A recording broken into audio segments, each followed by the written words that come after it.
Hi guys, ഗംഗയാണ്. എൻ്റെ ശബ്ദം കുറച്ച് അടച്ചിരിക്കുകയാണ്. പക്ഷേ എന്നാലും ഇങ്ങനെ ഒരു വിഷയത്തിൽ 10 പറയാതെ പോകാൻ എന്നെക്കൊണ്ട് പറ്റുന്നില്ല. അതുകൊണ്ടാണ് ഇതിപ്പോൾ ഒരു വീഡിയോ ആയിട്ട് ചെയ്യണത്. ആദ്യം തന്നെ പറയട്ടെ, ഞാൻ ഏതെങ്കിലും ഒരു രാഷ്ട്രീയ പാർട്ടിയെയോ വ്യക്തിയെയോ പിന്തുണയ്ക്കാനോ അല്ലെങ്കിൽ ട്രാൻസ്ജെൻഡർ പോലൊരു കമ്മ്യൂണിറ്റിയെ അധിക്ഷേപിക്കാനോ അല്ല ഇന്നിങ്ങനെ ഒരു വീഡിയോ ചെയ്യുന്നത്. ഞാൻ നിങ്ങൾക്കിപ്പോൾ ഒരു ക്ലിപ്പ് കാണിച്ചു തരാം. അത് കണ്ടിട്ട് നമുക്ക് സംസാരിക്കാം. മോദിയുടെ ഒരു വാക്ക് എനിക്ക് നല്ല കോമഡി ആയിട്ട് തോന്നി. അച്ഛൻ മരിച്ചുപോയി 1947. നരേന്ദ്രമോദിയുടെ ഡേറ്റ് ഓഫ് ബർത്ത് 1950. ഫസ്റ്റ് അവന്റെ സ്വന്തം അച്ഛന് കണ്ടുപിടിക്കട്ടെ. ആ കോമഡി അല്ലേ? 3 വർഷം അമ്മ പ്രഗ്നന്റ് ഉണ്ടാവില്ലല്ലോ. കറക്റ്റ് അല്ലേ? ഞാൻ പറഞ്ഞു നിങ്ങൾ ശ്രദ്ധിക്കൂ. 3 വർഷം മുന്നേ അച്ഛൻ മരിച്ചു പോയിട്ട് 3 ദിവസം കഴിഞ്ഞിട്ട് എന്റെ ജനിച്ചു പറഞ്ഞില്ലേ. പിന്നെ അമ്മക്ക് കാല് വാഷ് ചെയ്യുന്ന വെള്ളം കുടിക്കണം. ഈ നാടകം കാണിക്കണം എന്റെ ആവശ്യം.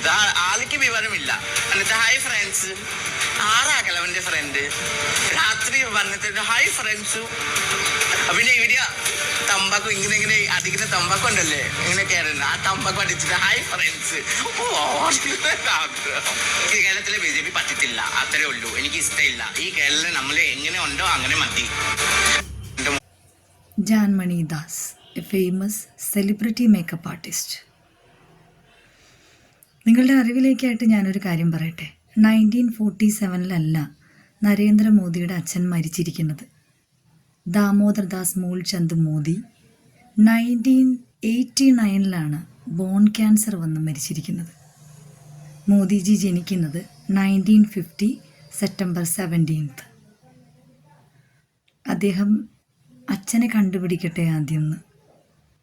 അദ്ദേഹത്തിൻ്റെ അച്ഛനെ കണ്ടുപിടിക്കാൻ ബുദ്ധിമുട്ടൊന്നുമില്ല. ഇപ്പോൾ വർഷങ്ങളുടെ ആ ഒരു വ്യത്യാസം മനസ്സിലായില്ലേ നിങ്ങൾക്ക്? അതായത് നിങ്ങൾ മനസ്സിലാക്കി വെച്ചിരിക്കുന്ന പോലെ 1947 അദ്ദേഹം മരിച്ചിരിക്കുന്നത്. സോഷ്യൽ മീഡിയയിൽ അങ്ങനെ ഒരു വ്യാജ പ്രചരണം നടക്കുന്നുണ്ട്. ഒരു പക്ഷേ എനിക്ക് തോന്നുന്നു ജാൻമണിയും അതായിരിക്കാം കണ്ടിരിക്കുന്നത്. അതുകൊണ്ടായിരിക്കുമല്ലോ ഇത്തരത്തിലൊരു പ്രസ്താവന നടത്തിയത്. മോദിജി പോയിട്ട് ആദ്യം അദ്ദേഹത്തിൻ്റെ അച്ഛനെ കണ്ടുപിടിക്കട്ടെ എന്ന്. പിന്നെ നിങ്ങൾ പറഞ്ഞല്ലോ ഹായ് ഫ്രണ്ട്സ് എന്ന് സംബോധന ചെയ്തു എന്ന്. എന്തുകൊണ്ട് ഹായ് ഫ്രണ്ട്സ് എന്ന് സംബോധന ചെയ്തുകൂടാ? ആരാണ് ആ കിളവൻ്റെ ഫ്രണ്ട്സ് എന്ന്? ആരെയാണ് നിങ്ങൾ ഈ കിളവനെന്ന് വിളിച്ചത്? The honourable prime minister of India, അതാണ് അദ്ദേഹം. ജാൻമണി ആദ്യം അത് മനസ്സിലാക്കണം.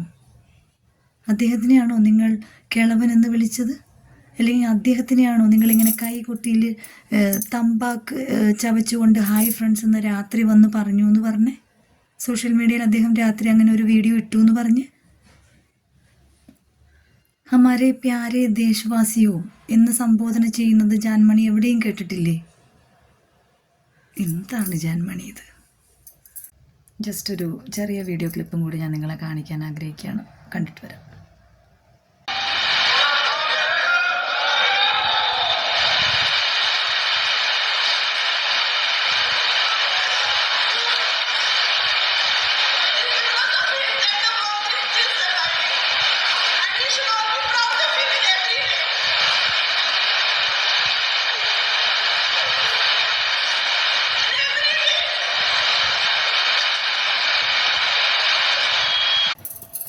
(2025) ഏപ്രിൽ 22 ജമ്മു കാശ്മീരിലെ പഹൽഗാമിൽ വെച്ച് 26 നിരപരാധികളായ വിനോദസഞ്ചാരികൾ ഭീകരാക്രമണത്തിൽ കൊല്ലപ്പെട്ടു.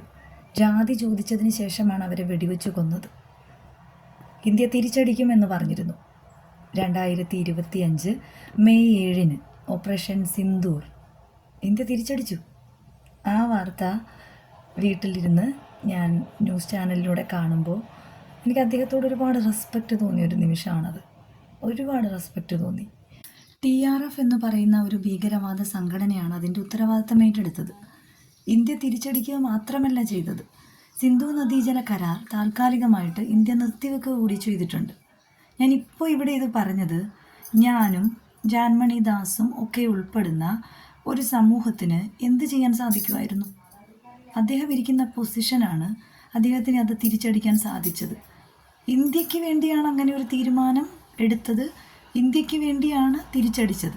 നിരപരാധികളായ ജനങ്ങളെ ജാതി ചോദിച്ച് ഭീകരവാദികൾ വെടിവെച്ച് കൊന്നു. അതിന് മറുപടി എന്നോണം ഇന്ത്യ കൊടുത്ത തിരിച്ചടിയാണ് അദ്ദേഹത്തിലൂടെ ചെയ്യാൻ സാധിച്ചത്. നമ്മൾക്ക് ചെയ്യാൻ സാധിക്കുമോ? നമ്മളിവിടെ ഇരുന്നിട്ട് തിരിച്ചടിക്കാൻ എങ്ങനെ തിരിച്ചടിക്കും? ജാൻമണിക്ക് സാധിക്കുമോ? ജാൻമണി ഫേമസ് ആണല്ലോ. ട്രാൻസ്ജെൻഡർ കമ്മ്യൂണിറ്റിയിൽ നിന്ന് മേക്കപ്പ് ആർട്ടിസ്റ്റായിട്ട് ഉയർന്നു വന്ന ജാൻമണി, ഞാൻ ജാൻമണിയെ ഒരിക്കലും നിസ്സാരക്കാരിയായിട്ട് കാണുന്നില്ല. അത് കഴിഞ്ഞാണ് എനിക്ക് മനസ്സിലായി this is like a very bad things is going on, so that's why I'm really sorry. So എന്റെ ഫ്രണ്ട്സ് മാത്രമല്ല എല്ലാവർക്കും മീൻസ് എല്ലാവർക്കും ഞാൻ ഹേർട്ട് ചെയ്യുന്നുണ്ടെങ്കിൽ I'm so sorry. For please don't take it seriously. അതവിടെ താമസമായിട്ട് just leave it. ജാൻമണിക്ക് പറ്റിയ തെറ്റ് മനസ്സിലാക്കി ക്ഷമ ചോദിക്കാൻ കാണിച്ച ആ മനസ്സിനെ അഭിനന്ദിക്കുന്നു. ഏതായാലും നമുക്ക് പറ്റുന്ന തെറ്റുകൾ തിരുത്താനൊരു മനസ്സുണ്ടാവണമല്ലോ. അപ്പോൾ അതിനെ തീർച്ചയായിട്ടും ഞങ്ങൾ ബഹുമാനിക്കുന്നു. പക്ഷേ ജാൻമണി അതിൽ പറയുന്നു അതിനെ ഒരു തമാശയായിട്ട് കാണണമെന്ന്. ഞാൻ ഉൾപ്പെടുന്ന ഈ സമൂഹത്തിന് ഇതൊരിക്കലും ഒരു തമാശയായിട്ട് കാണാനൊന്നും സാധിക്കില്ല ജാൻമണി. പിന്നെ ഒരു ചെറിയ കുട്ടിക്ക് പറ്റിയ തെറ്റൊന്നുമല്ല. അത്യാവശ്യം ജാൻമണി ഒരു 40 വയസ്സിന് മുകളിൽ പ്രായമുള്ളൊരു വ്യക്തിയാണല്ലോ. നമുക്ക് അതിനനുസരിച്ചിട്ടുള്ള വിവേകം വരണമല്ലോ. അപ്പോൾ ഇനിയുള്ള അങ്ങോട്ടുള്ള ജാൻമണിയുടെ ജീവിതയാത്രയിൽ ഇതുപോലുള്ള തെറ്റുകൾ സംഭവിക്കാതെ ഇരിക്കട്ടെ, അത്രേ പറയാനുള്ളൂ. ജാൻമണിദാസിനെ ഞാൻ ഒരിക്കലും ചെറുതായിട്ട് കാണാൻ ആഗ്രഹിക്കുന്നില്ല. ട്രാൻസ്ജെൻഡർ കമ്മ്യൂണിറ്റിയിൽ നിന്ന് നിങ്ങളെപ്പോലെ തന്നെ ഉയർന്നു വന്നിട്ടുള്ള കുറച്ച് പേരുണ്ട്. സീമ വിനീത്, രഞ്ജു രഞ്ജിമാർ, സൂര്യ ഇഷാൻ, ഇവരൊക്കെ ഈ ട്രാൻസ്ജെൻഡർ കമ്മ്യൂണിറ്റിയിൽ നിന്ന് മേക്കപ്പ് ആർട്ടിസ്റ്റായിട്ട് വന്ന് ഇവിടെ നല്ലൊരു പേരെടുത്തു. അവർ ഫിനാൻഷ്യലി അവർ ഇൻഡിപെൻഡൻ്റായി ജനങ്ങളുടെ ഇഷ്ടം അവർ ഏറ്റുവാങ്ങുന്നുണ്ട്. ഒരു സാധാരണ സ്ത്രീക്ക് സാധിക്കുന്നതിനേക്കാൾ കൂടുതൽ അവർക്ക് ഇങ്ങനെ ഒരു കമ്മ്യൂണിറ്റിയിൽ നിന്ന് ഉയർന്നു വന്നിട്ട് ചെയ്യാൻ സാധിച്ചിട്ടുണ്ട്. ജാൻമണിയുടെ പല വീഡിയോകളും ഞങ്ങളെയൊക്കെ ചിരിപ്പിച്ചിട്ടുണ്ട്. നിങ്ങളുടെ മലയാളം, ഇപ്പോൾ ജാൻമണി പറയുന്നുണ്ട് എൻ്റെ മലയാളം അത്ര നല്ലതല്ല, പക്ഷെ നിങ്ങളുടെ മലയാളം ഞങ്ങളെ ചിരിപ്പിച്ചിട്ടുണ്ട്. നിങ്ങളിൽ നല്ലൊരു ഗായികയുണ്ട്.